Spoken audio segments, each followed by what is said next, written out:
Manuel de Falla, gracias. Y se graduó con honores como profesor en filosofía en la IES 1. Se desempeña como docente de filosofía con niños y forma parte de la AC El Pensadero. Convocado por el caso de la Casa Bicentenario, coordinó la primera comunidad live coding del país, RAMCode. Su propio desarrollo ligado a la técnica del bit by bit.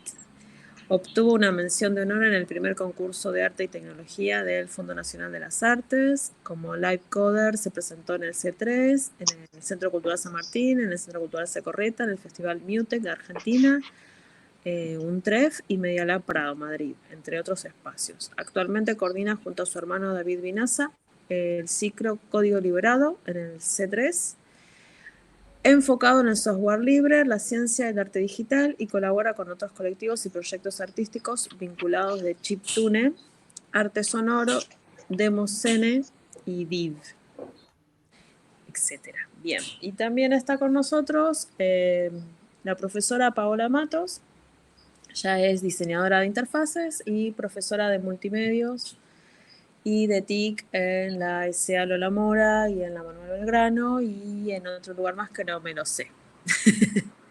Bueno, si quieren, cuando quieran arrancamos con Paola.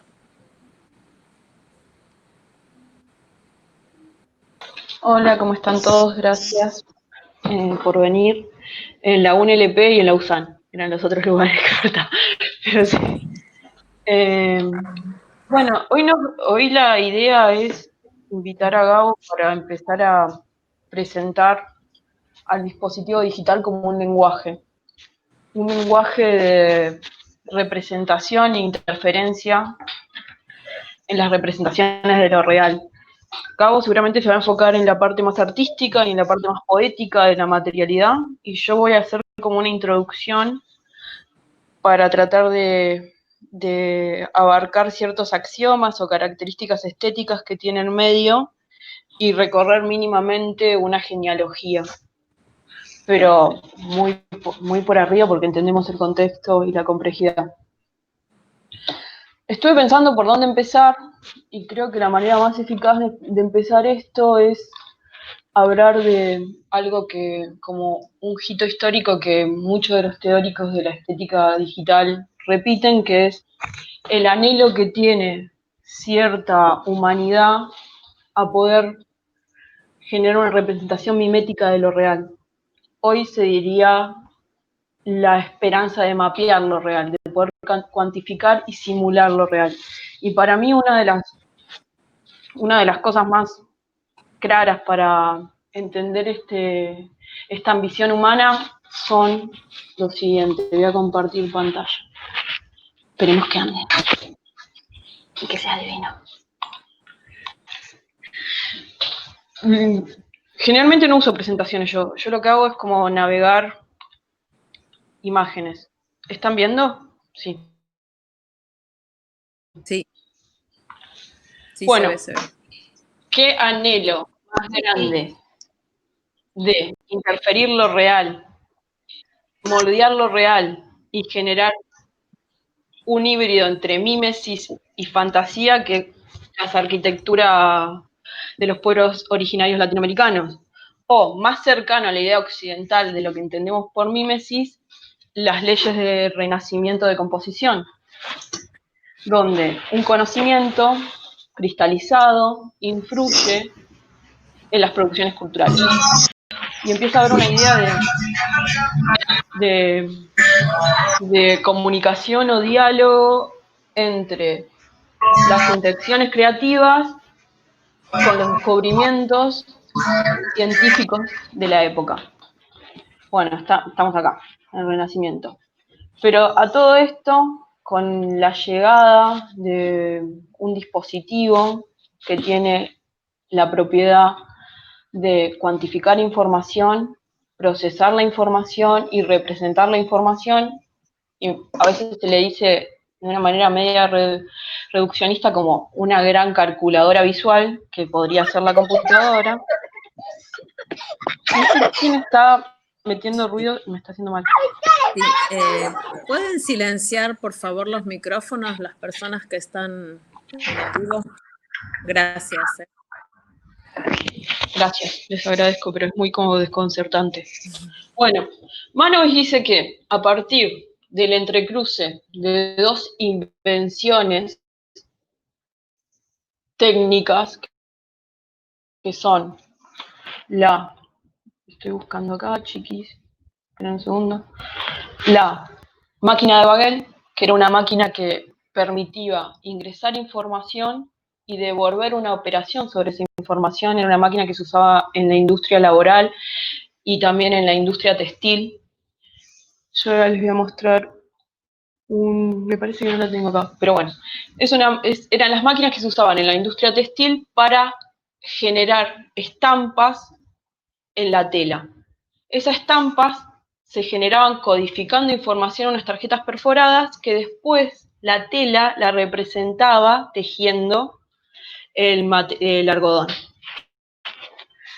Ahí vamos viendo cómo una capacidad técnica de cuantificar información y encriptar información en lo que hoy sería un disco rígido, pero antes eran tarjetas perforadas, y esa información es capaz de ser leída por una máquina y representada, traducida en otra forma. Manovich dice que en ese entrecruce entre la capacidad de la informática de procesamiento de datos y el anhelo de la humanidad de generar máquinas que produzcan medios sintéticos, de ahí nace el dispositivo digital. Es la versión de Manovich y es lo que decimos porque me parece la más justa, por lo menos a mí. Él dice que al dispositivo digital, a su estética la definen 5 principios. Y estos principios están definidos por su materialismo, por su lenguaje, su forma y los usos culturales que habilitan. Uno de sus principios es la representación numérica, que hoy Gabo la va a ahondar, hablando del código informático y hablando de esa gramática oculta que tiene para la mayoría de los usuarios.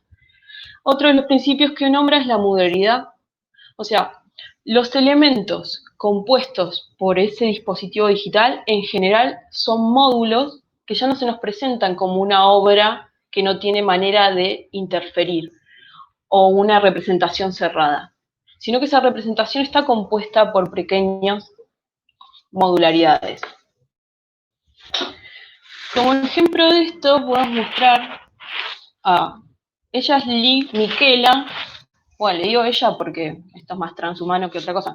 Es una modelo digital, es un avatar digital diseñado por un ilustrador y diseñador visual, me parece estadounidense, donde él está generando una sensación de continuo entre la fotografía digital que se tomó de un espacio real, los algoritmos que le permiten modelar 3D la humanidad y los usos culturales del medio Instagram.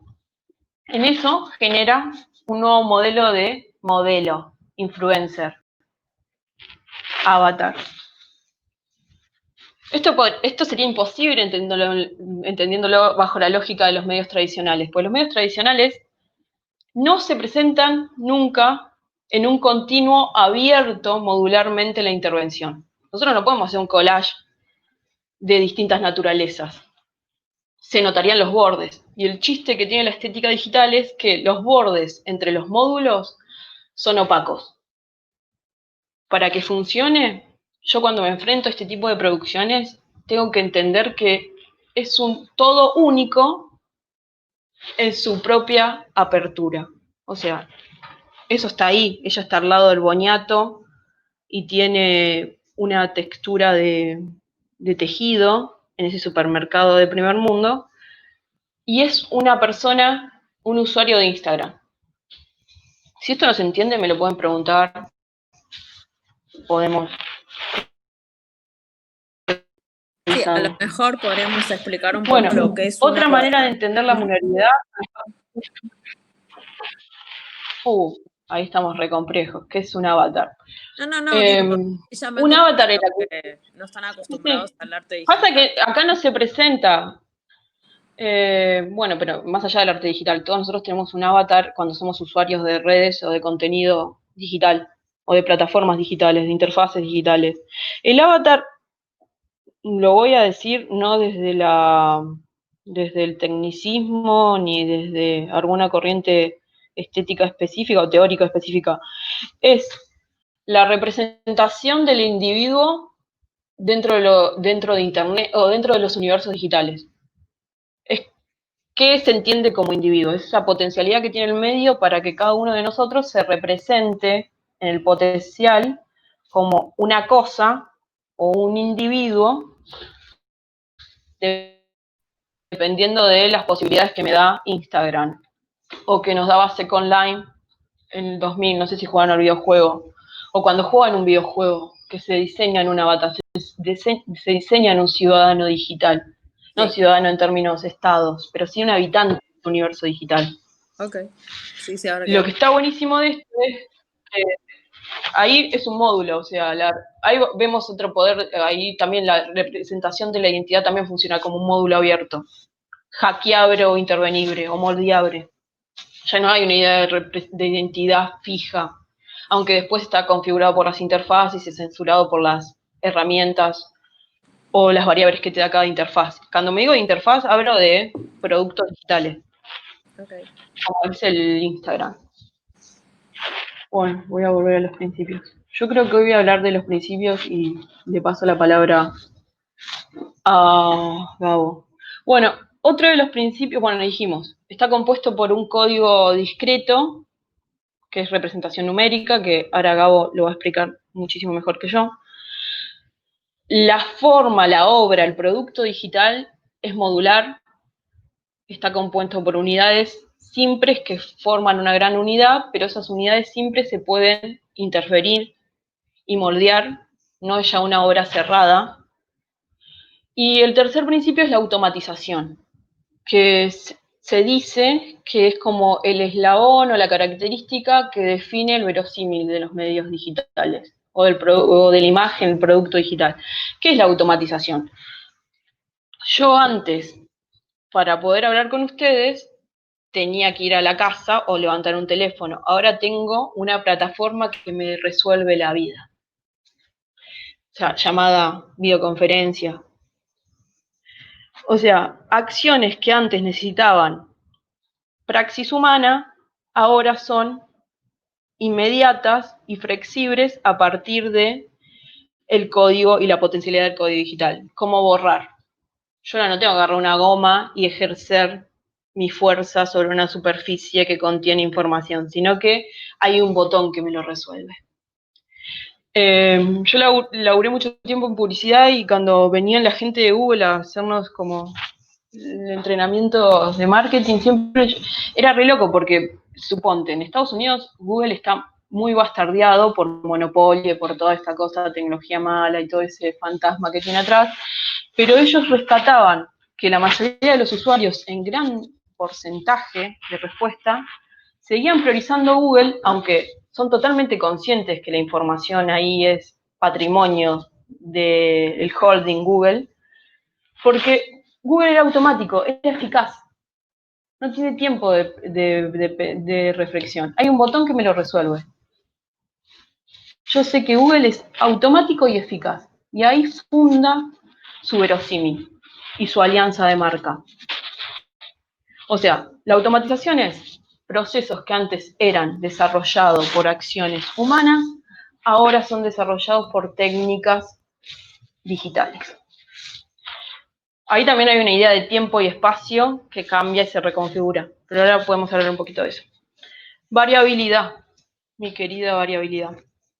Esto viene como a responder debates filosóficos de todo el siglo XX y anteriores, o sea, nada de lo que se cristaliza en el medio digital es algo que surge por invención espontánea, sino que es un continuo dentro de la arqueología de medios y dentro de los debates estéticos de las artes o de la producción cultural.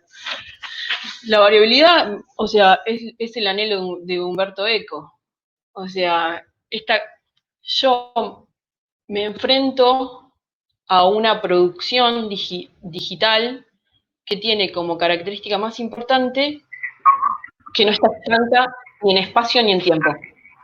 está abierta a variar en esas dos dimensiones y en su forma.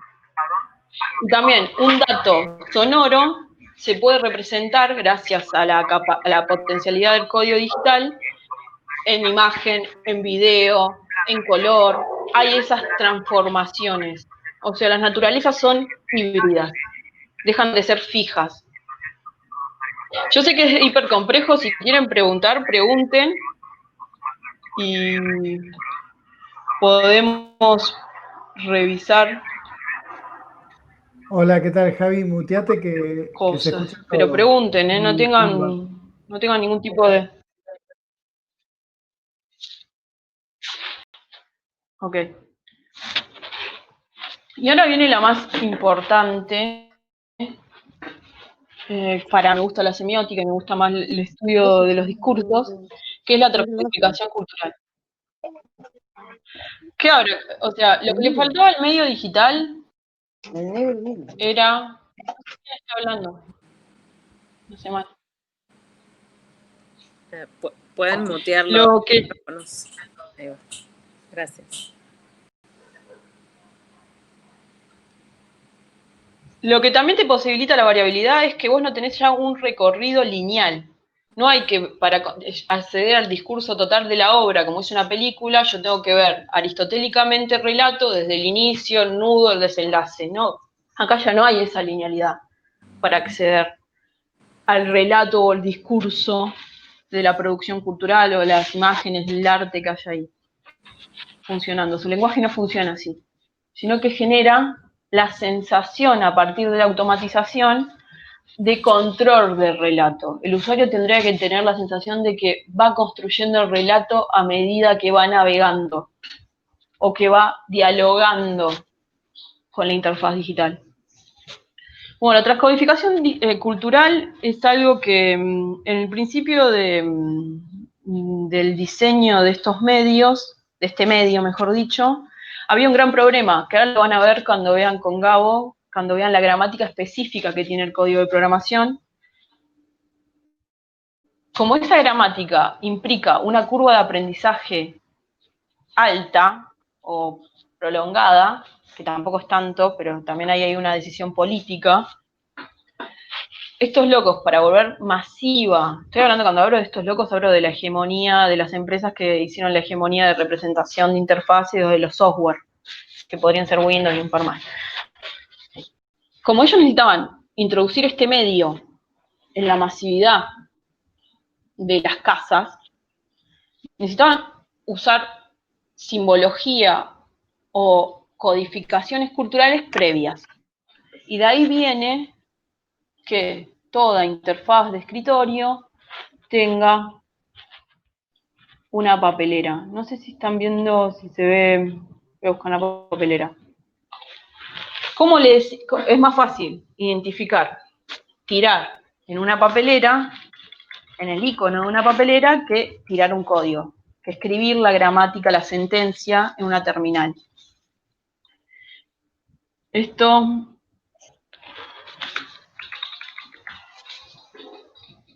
está. Y además, esta utilización de simbología que remite a la metáfora de escritorio, o sea, remite a los usos y a los símbolos que estarían dentro de una oficina de operarios, fue trasladada, utilizada para generar las interfaces de comunicación entre el medio digital y la masividad de las personas que lo utilizaban, el que lo utilizamos día a día. Hoy se sostiene esto, se sostienen esas metáforas también de poder. Porque ahí te están diciendo, no generes tu propio código o icono basado en tu necesidad de usuario, basado en tus intereses o en tus ideologías, sino que utiliza una interfaz masiva que remite a la idea de que vos sos un operario vacío que necesita que todo esté automatizado. Y necesitas procesar datos, sos un data enter, no un productor. Hoy la continuidad de esto es el me gusta de Instagram o el me gusta de cualquier tipo de plataformas.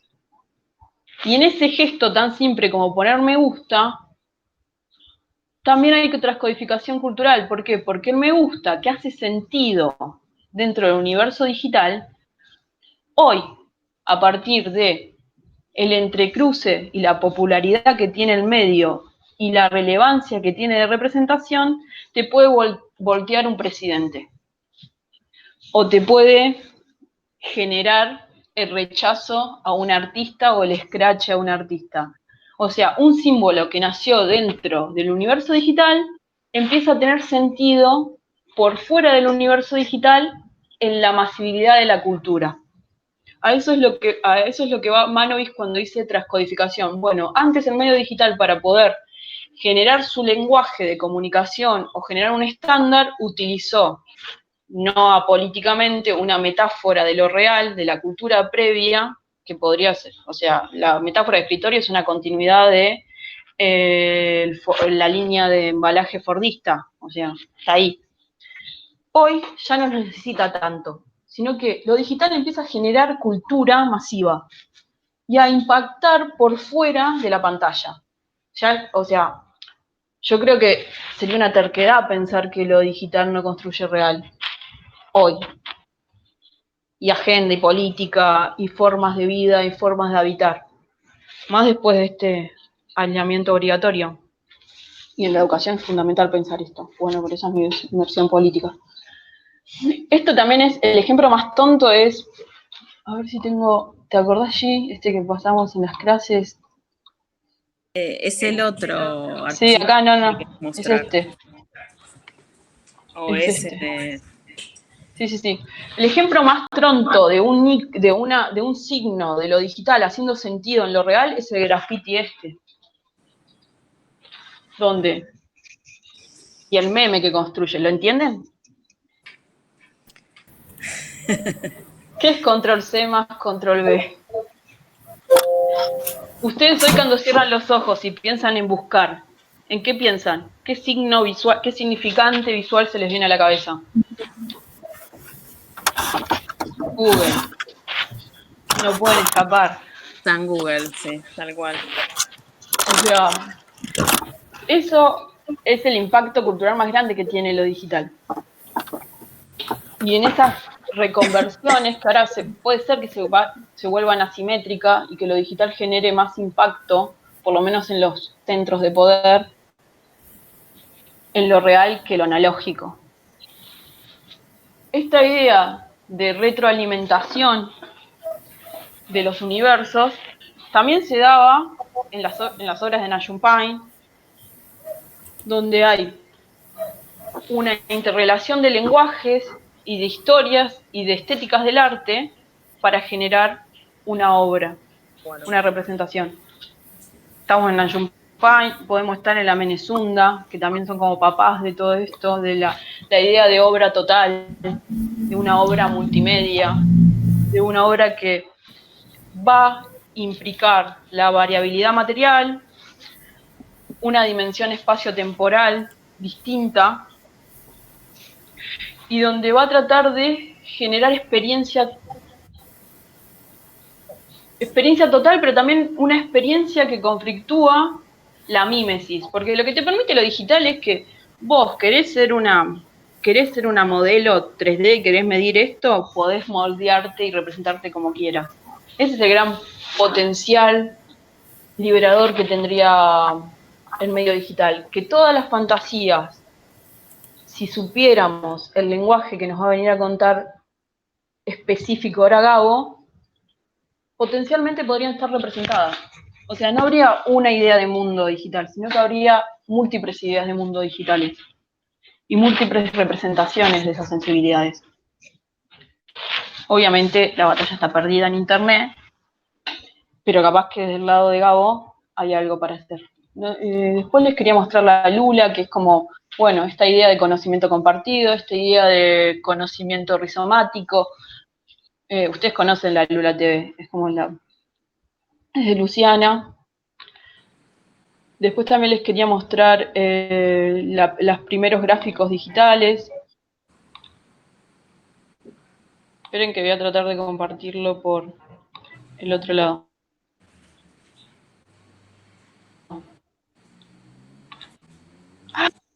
Lo tengo grabado acá en YouTube. Les voy a mostrar esto. Voy a dejar de compartir un segundo. Y voy a compartir este. Este es uno de los primeros ejemplos de imágenes en su dimensión audiovisual creadas por tecnología digital. Es de 1961. Esperen que se me colgó la máquina. Es normal.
Estoy.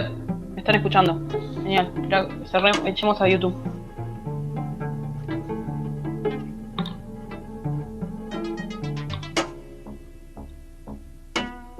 Manoloide, que es un chico de La Plata que ahora está viviendo en Francia, que empezó a flashearla con Processing, después saltó a otros lenguajes más complejos de programación, a otras plataformas, y genera imágenes desde la gramática.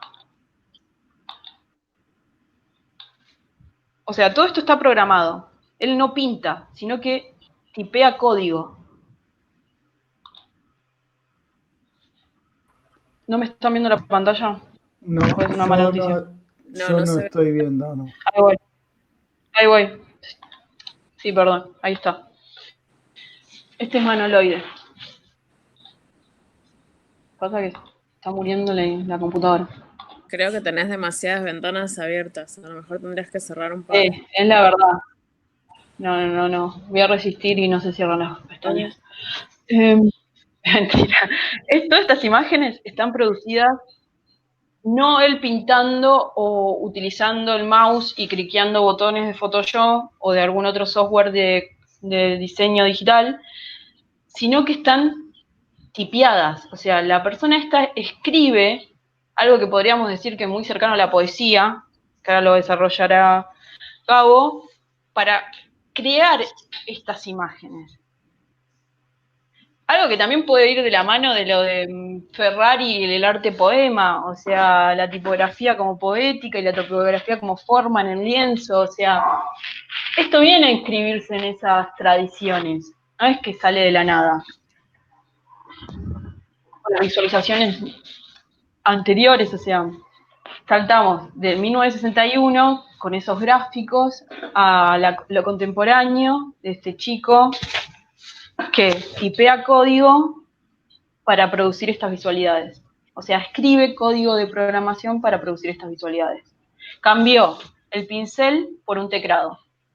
Ay, re trucha la metáfora, sorry. Pero sí. Yo pasaría ahora a Gabo, si hay alguna pregunta, o si quieren, después capaz que en el día de vuelta con Gabo podemos seguir. Creo que a lo mejor, bueno, si nadie quiere hacer una pregunta, luego al final hacemos el intercambio de preguntas con los dos. ¿Alguien quiere hacer alguna pregunta? No, pasamos a Saga. Bien, si es así, mejor. Prefiero yo arrancar porque también estoy en un lugar sin enchufe y para que me vean tengo que aprovechar la batería que le queda a la computadora. ¿Me escuchan bien? Sí, perfecto, se escucha así bien. Ok, genial. Preguntan en el chat, Guido pregunta dónde queda la grabación. Esto se está streameando en vivo por mi canal de YouTube, a falta de otra opción, así rápido. Así que después, si quieren, paso el link. Bien. Yo traje algunos ejemplos, para no hablar así sobre la nada. Les propongo lo siguiente. Hago como una especie de punteo como de muy esquemático del recorrido del que voy a hablar. Les muestro estos ejemplos y después voy a hablar muy rápido, frenéticamente, y cualquier cosa después lo discutimos. Ok. ¿Sí? Bueno, esto, por supuesto, todo esto que voy a decir atraviesa estas dimensiones de las que estuvo hablando Pau, que de paso le agradezco, y le agradezco a Lola y a esta invitación que la verdad que estoy muy gustoso de estar compartiendo estas cosas con ustedes. Bueno, yo lo que voy a hablar es del universo digital y el desarrollo de su propio lenguaje en oposición a la idea de la computadora como medio o como herramienta. ¿Sí? Un poco discute con esta idea con esta metáfora. Voy a hablar de lo que yo interpreto como una explosión de erotismo informático, que yo digo que además es secular, de los años 80, esto es decir, cuando las computadoras se volvieron un bien más accesible masivamente, y de cómo elementos nativos de estas computadoras, es decir, elementos accidentales, que en un principio fueron considerados deficientes o insuficientes o incluso errores, se transformaron en recursos u objetos valiosos en sí, con un valor estético. ¿Sí? Y de cómo esta cierta concepción que había como holística en un momento del dispositivo, computadora, también se retroalimentó con prácticas de insurrección política contra la academia y contra el Estado y contra el mercado. Y finalmente, si algo de tiempo queda o si logro como más o menos plantearlo, me gustaría hablar del hiperuranium del código, digo, como de esta dimensión por ahí más abstracta y formal de la programación y su valor estético también. Ahora voy a intentar entonces compartirles mi pantalla para mostrarles algunas cosas. Bueno, voy a compartir la pantalla completa. A ver. Sí, ¿no? Ahí se ve, perfecto. Bueno, esto es lo que se llama ASCII Art, ¿sí? Que en un inicio podemos ver que es como una especie como de representación, ¿no? Una cosa figurativa, muy mimética de una computadora, pero que está construida a partir de elementos que son propios de la computadora, en este caso el mapa de caracteres, ¿no? Es decir, se llega a ver que son letras y signos los que componen esta imagen. Ahora, miren, por ejemplo, esto. Esto es algo también muy típico de cierto arte digital, que ahora voy a explicar la historia y todo esto, pero ven que es también en cierto sentido mimético porque intenta capturar algo del espíritu de la tipografía, por ejemplo, del graffiti, ¿sí? O de la cultura del hip hop, por ejemplo. Entonces ya la cosa se va volviendo un poco más abstracta, al punto de que también existe esto que Pau llama transcodificación, que para mí es como que yo no pondría un límite. Yo creo que no hay manera de determinar cuál sería el punto en el cual se pasa de un campo al otro, ¿sí?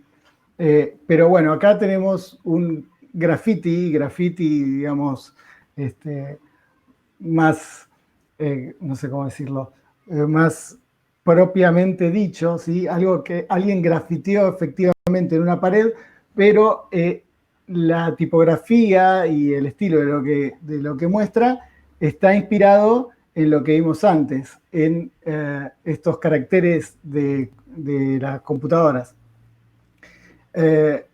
Esto llega al punto luego de, por ejemplo, o sea, de una abstracción cada vez más grande, donde acá, por ejemplo, tenemos el caso de un bot, una inteligencia artificial que genera arte de este tipo, que fue, digamos, alimentado con un montón de obras de distintos artistas de ASCII, y este bot se llama Trotsky, porque el tipo este mapa de caracteres se llama ASCII, y bueno, es un juego de palabras con Trotsky y ASCII, que es de Arleca, que es un integrante de un grupo de arte digital que se llama Pungas Villamartelli, de acá, de Argentina. A ver, voy a dejar de compartir, o les voy a compartir una cosa más. A ver.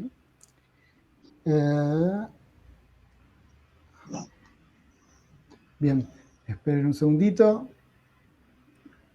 y ya después empiezo a dar la lata. Terminal, ahí está. A ver. ¿Ven ahí como mi terminal, ¿no? De comandos de la computadora? Sí, sí, se ve perfecto. Ok, perfecto. Yo ahora voy a correr un programa que hice yo.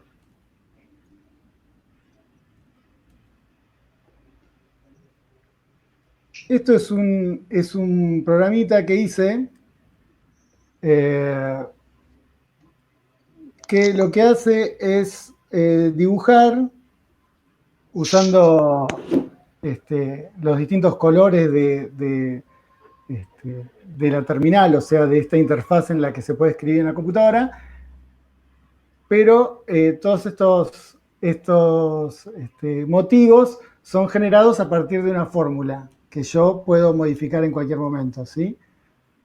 Esto sería como la base, y yo puedo ir aplicando distintas operaciones para generar distintos patrones, que se vuelve, según la complejidad de mi fórmula, algo generativo, ¿sí? Algo que sigue produciendo patrones. Por ejemplo, esto me gusta a mí, a ver, ¿qué les parece a ustedes? Ahí está, este está bueno. Este me gusta porque soy de San Lorenzo. No, mentira, iba cambiando.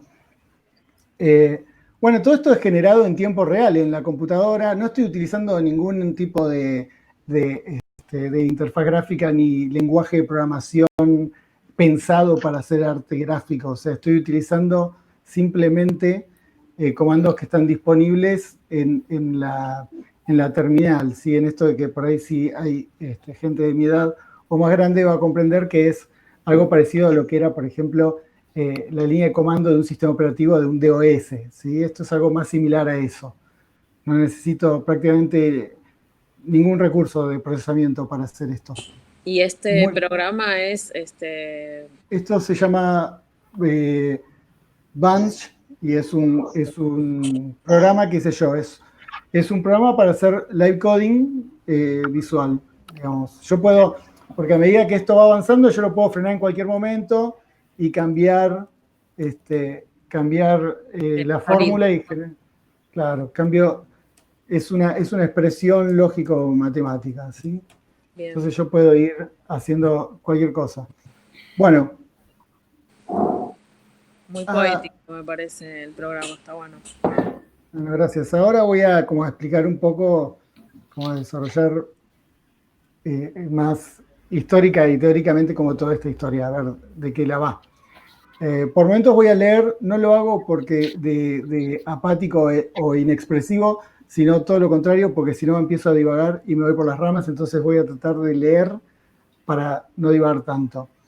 Bueno, el título de esta conversación o de esta charlatanería es, yo le puse 10 tipos de personas, porque es un título nerd, En binario, 10, o no 10, sino 1, 0, no significa 10, sino 2. Es un chiste, entonces, que lo que quiere decir es hay dos tipos de personas, no 10. Y estos dos tipos de personas serían quienes comprenden el código binario y por ende entienden el chiste, y quienes no. Y piensan que ese 1, 0 significa 10 y no 2. Es un chiste muy nerd. Es muy conocido entre nerds. Pero lo elegí precisamente porque señala una dirección, ¿sí?, al nerdismo, algo de lo que me interesa hablar. Porque yo quiero hablar del arte digital como un universo estético original en el sentido de propio, que nace y que existe en el dispositivo y que tiene una erótica propia y no es representación de otra cosa, ni tampoco medio para otro tipo de arte. ¿Sí? Tiene su propio lenguaje, y en este sentido las computadoras no serían herramientas o complementos de un arte que le es exterior. ¿Okay? Lo que vengo a decir es algo que pienso yo, por supuesto, que tiene que ver con mi experiencia. O sea, que es tangencial o más bien perpendicular respecto de lo que es el discurso académico en general o, sí, el discurso académico en torno al arte digital.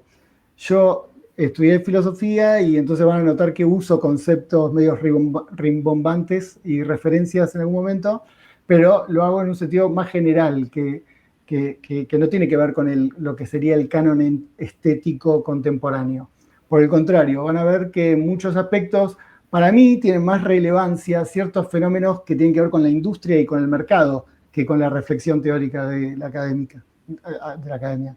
Por ejemplo, yo tomo como referencia para hablar de arte digital lo que yo dije recién, la explosión de un erotismo informático secular en los 80. ¿Pero qué significa esto? Bueno, que hablo de expresiones que nacieron con la aparición de las primeras computadoras hogareñas o personales, ¿sí?, a fines de los 70 y comienzos de los 80. Es decir, la primera vez en la historia que las computadoras fueron algo accesible masivamente para una población que además, por eso digo secular, una población no especialista, o sea, no especialista. Y lo que para mí es más importante, en una escena, digo yo, de intimidad, ¿sí?, de una intimidad del sujeto con el dispositivo. Por eso hablo de un arte digital popular. Lo que un poco en chiste digo, que es como ¿cómo? No escuché. No sé si... No. Okay. Te habrá clavado un micrófono, pero no. Ok. Yo un poco en chiste digo que esto es como el aspecto bakhtiniano, ¿no?, que tiene que ver con la cultura popular. Y lo que también, también atrevidamente, digo que es marechalesco, ¿sí?, por marechal, que refiere a la cuestión del erotismo platónico, o sea, el encuentro íntimo entre el sujeto y la computadora y un movimiento ascendente, como diría Platón, ¿no?, que conduce del fetichismo por tal o cual cosa concreta de una computadora al campo, digamos, de las formas puras, de la matemática o de la lógica. Por supuesto, el concepto clave de toda esta historia de amor entre sujetos y computadoras, para mí, es la belleza. La belleza como un principio rector, ¿sí?, transterritorial o formal, esto es polémico, yo digo supraideológico, en un sentido como entendió Platón, porque advertía que para cualquier tipo de proyecto político era indispensable reflexionar respecto de la belleza. Una anécdota así un poco digresiva para que se entienda mejor esto del mundo de las ideas y la matemática y bla. Aristógeno, que era un discípulo de Aristóteles, que escribió el texto más antiguo, importante, que yo al menos así valoro, sobre música, cuenta que todos los asistentes a los cursos sobre la idea del bien o de la belleza que daba Platón se iban completamente decepcionados, porque de lo único que hablaba Platón parece que era de geometría. Entonces la gente como que se ofendía, no entendía qué le pasaba a este tipo y se iba. Pero lo que pasa es que la matemática pura en sí no tiene utilidad. Un montón de cosas que la matemática hace, resulta que después, muchos, a veces cientos de años después, se les encuentra una utilidad. Por ejemplo, en el campo de la física, ¿no? Pero quienes desarrollaron esas matemáticas no lo hicieron para eso. Es casi una ofensa para la matemática pura hablar de utilidad o aplicación. Hay algo artístico, por así decir, y algo filosófico en ese amor por la forma pura, por el mero placer del juego y el asombro de felices descubrimientos. Bueno, cuando dije recién fetichismo, hay que diferenciar. Hay un fetichismo que sería como el que creó todo este universo estético original, ¿sí? El fetichismo, el amor por ciertas particularidades muy específicas de alguna computadora.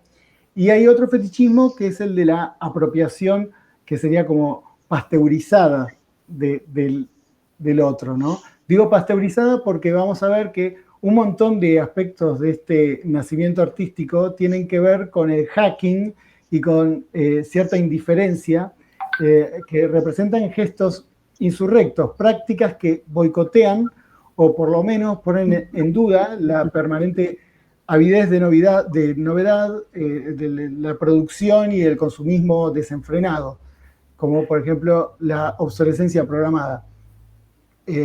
Voy a dar algunos ejemplos concretos. Aunque, por supuesto, siempre hay un intento mimético, es decir, se trata de que las computadoras puedan imitar de alguna manera cada vez más indiferenciablemente todo lo que sería el mundo de lo no computadora. Estas primeras computadoras personales de las que les hablo tenían una capacidad absurdamente inferior a las de hoy.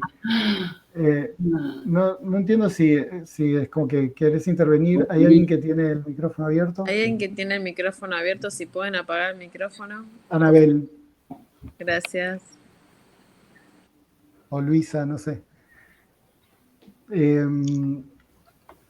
Decía entonces que... Perdón. No, por favor. Que iba a dar unos ejemplos concretos. Y que aunque siempre las computadoras intentan imitar cada vez más fielmente el mundo de la no computadora, estas primeras computadoras, como eran absurdamente inferiores en términos de procesamiento a, yo qué sé, cualquier celular hoy es miles, a veces millones de veces más poderoso que estas computadoras. Lo que pasó es que estas imperfecciones, estas limitaciones de las computadoras fueron adquiriendo un valor estético en sí. O sea, aspectos accidentales o limitantes, precarios de estos sistemas, se convirtieron en recursos estéticos, en objetos bellos, deseables. Por ejemplo, solamente una tipografía tenían estas computadoras, ¿sí? Un solo mapa de caracteres. Ahora nosotros abrimos un procesador de texto y podemos cambiar las letras y bla, bla, bla. Pero estas computadoras no tenían tanto espacio para almacenar esa cantidad de información, entonces tenían, digo todo esto para no hablar de píxeles, tomemos solamente los mapas de caracteres, es decir, una sola tipografía. Y este conjunto de signos propio, que variaba de marca en marca y de modelo en modelo de computadora, que generó como géneros, o creó géneros artísticos que consisten precisamente en dibujar con tal o cual mapa de caracteres, como les mostraba recién en las imágenes.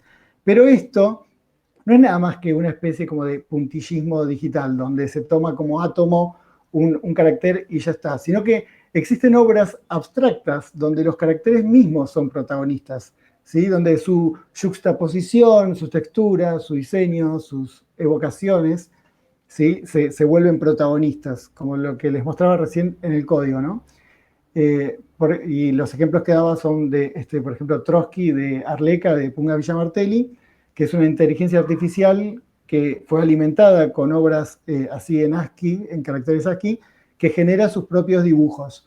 O lo otro que les mostré, que era el Bunch o Ansiedad, que producen patrones infinitos de códigos, de colores y letras a partir de fórmulas, de expresiones que uno puede ir improvisando y escribiendo. Una nota al respecto de todo esto, Punga Villa Martelli significa, o sea, es una interesante localización con la que la escena nacional eligió un imaginario medio irónico y desfasado de decadencia social menemista, ¿no? Para representarse ante la comunidad de los artistas digitales del resto del mundo. Ahora, más respecto como de este sentido insurrecto del arte digital, de este arte digital. Por lo menos acá en Argentina, en esa época, en los 80s, yo no tenía ni conocía a nadie que tuviera un videojuego original, o sea, que haya pagado por él. Todo el mundo se copiaba de cassette a cassette o intercambiaba en los BBS, que era una red accesible telefónicamente anterior a Internet. Y bueno, los juegos tenían una protección antipiratería para que no los puedas copiar. Pero resulta que aparecieron estos como crackers, es decir, gente que con habilidades de programación, habilidades informáticas, que los hackeaba y les sacaba esa protección para que vos te los puedas copiar y jugar gratis. Estos crackers dejaban, y por eso ahora por ahí cobra más sentido lo que les mostré antes, dejaban algo que se puede denominar graffiti digital, ¿sí? Que era un pequeño programa estético al comienzo del juego, que decía, por ejemplo, quién lo había hackeado.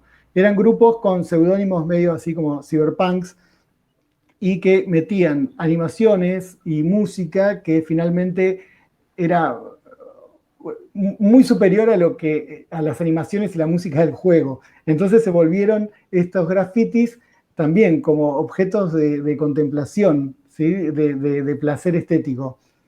Porque además de la hazaña técnica que significaba meter todo esto en un espacio muy pequeño de código, ya que los juegos ocupaban casi todo, estos grupos desarrollaban técnicas que explotaban aspectos impensados de los sistemas, que muchas veces en realidad era sacarle provecho a lo que los mismos fabricantes consideraban errores. ¿Sí? Había, por ejemplo, un chip de sonido, que era el chip de sonido de la Commodore 64, que es muy famoso, que tenía un error, pero utilizando inteligentemente ese error, vos podías hacer que la computadora, por ejemplo, reproduzca algo más similar a la voz humana. ¿Sí? Pero ven cómo todo esto, como todos estos aspectos que se supone que son deficientes o que son errores o que los mismos fabricantes no ven, van como mezclándose y constituyendo, por así decir, una escuela estética digital determinada que además, les recuerdo, popular. Y bueno, al ser, como les decía, computadoras muy básicas, era mucho más fácil hacerse una idea general de todo ese sistema. Es decir, de la parte electrónica, material o del software. Y de hecho había una abundancia bastante abrumadora de manuales, revistas, todo en papel con diagramas electrónicos, códigos de programas para escribir, todo eso. Y esto permitía lo que yo digo que era una experiencia más holística de la computación, ¿sí? Que era algo más cercano a la desnudez y por eso entonces alimentaba esta suerte de erotismo o de intimidad con el dispositivo. Bueno, yo digo que todo esto no es, por así decir, anecdótico. Si me tengo que, o sea, si les cuento todas estas cosas que son como medio históricas, que sin embargo les recuerdo que es de un pasado extremadamente cercano, porque no es algo que pasó hace 100 años esto, no es que quiero caracterizar algo así como una época, aunque sin embargo lo es y ha de conocerse en algún momento como una especie de renacimiento o década de oro o clasicismo estético digital. Pero no, yo lo que quiero es mostrarles cómo esta historia configura las características de una escuela o un movimiento que para mí es el más interesante dentro del arte digital. Si hablamos de arte digital y hoy este ideario perdura, pese a la indiferencia de las instituciones académicas y, por supuesto, a los permanentes intentos de normalización del mercado. O sea, en este aspecto la academia y el mercado más bien están sincronizados porque tienen mucho en común, con uno por ahí burocráticamente y otro más productivamente, pero el mercado, por ejemplo, dice de cosas que tienen un determinado estilo o que usan determinada técnica o que usan un determinado dispositivo, lo llama retro o nostalgia, ¿sí? O en un caso menos humillante, cosa de jueguitos, videojueguitos. Pero bueno, también por el otro lado, la investigación, digamos, la investigación teórica, está también más preocupada en ver qué ofrece la novedad tecnológica a su propio discurso, que es un toque enajenado, ¿no? Más que prestar atención a veces a la riqueza de este lenguaje que está vivo y que es original, ¿sí? Y pasa un poco desapercibido. Bueno, este es el arte digital en el aspecto que a mí me interesa, ¿sí? El de sujetos que se conmueven frente a una crudeza un poco desechada o que valoran contingencias en gran parte irracionales con una investidura que yo digo como mínimo es proustiana, que deja abierta además la puerta a este universo, yo digo hiperuranium, solo para hacerme un poco inteligente, porque es una palabra griega, que es la palabra que usaba Platón para hablar de el mundo de las ideas, ¿no? Que sería como esta dimensión del código y de la poesía del código. Es además una alternativa mucho más accesible, no solo conceptualmente, sino económicamente, porque digamos hay un montón de dispositivos capaces de hacer un montón de cosas re grosas que son baratos y el mercado, digamos, siempre impulsa, bueno, no, hay que tener la última computadora, hay que saber el lenguaje de programación más nuevo de todos, etc. Entonces, este arte digital a mí me parece que es interesante también porque interpela a una categoría que como que es muy pasiva, que es la de usuario. Pau habló bastante de eso, ¿no? Y yo agrego a la idea de la informática como medio, ¿sí? Medio en lugar de universo y de propuesta estética original y valiosa en sí misma. Bueno, ya puedo respirar. No, estuviste muy bien, estuvo buena la explicación. Anoté un par de palabras, me gustaría que vos y Pau puedan, o sea, está todo relacionado, lo económico, mira, anoté fetichismo, economía, cyberpunks, belleza, trans. Creo que hay como un cruce ahí de muchas palabras, a ver qué opinan ustedes, ¿no? Bueno, me aparecen en cámara. Apareció Pau. Apareció Pau. Ella es Pau. Hola, soy Pau. Estoy vestida de rosa. También puede ser que no exista, y sea un espejismo. Pero bueno, son las contrariedades. No sé, cuando yo entiendo la crítica que le hace Gabo al concepto de medio, pero me parece que